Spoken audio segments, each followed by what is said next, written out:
ભાજપનો game plan મંત્રીમંડળ ખાતા ફાળવણી બાદ જ સરકાર રચશે, શિંદે પર દબાણની સ્ટ્રેટેજી। એકનાથ શિંદે મુખ્યપ્રધાન પદ માટે જીદ ચાલુ રાખે તો પણ ભાજપ અજીત પવારના 41 તથા અન્ય પક્ષો અને અપક્ષ મળીને બીજા 5 ટેકેદાર ધારાસભ્યોનો સાથ લઈ સરકારની રચના ગમે તે ઘડીએ કરી શકે છે।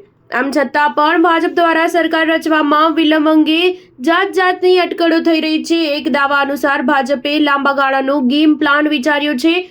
મંત્રીમંડળની રચના, ખાતા ફાળવણી, પ્રભારી મંત્રીઓ વગેરે બાબતો નક્કી થયા પછી બધું પાય કરીને જ તે સરકાર રચવા માંગે છે। ભાજપના કેન્દ્રીય નેતાઓ હાલ લોકસભાના શિયાળુ સત્રમાં પણ વ્યસ્ત છે। આ વખતે સરકાર રચવામાં વિલંબ થાય તો પણ તે સ્થિતિનો ફાયદો વિપક્ષ લઈ શકે તેવી હાલતમાં નથી। ખુદ શિંદે પણ અન્ય કોઈ રીતે સીએમ પદ જાળવી રાખવામાં સફળ થાય તેમ નથી। આથી ભાજપ પ્રતીક્ષા લંબાવી તેમના પર માનસિક દબાણ પણ લાવી રહી છે। એકવાર સીએમ નક્કી થઈ જાય તે પછી ફરી મંત્રીમંડળની રચનામાં શિંદે સેના તથા અજીતની એનસીપી ખટપટ કરી શકે તેમ છે।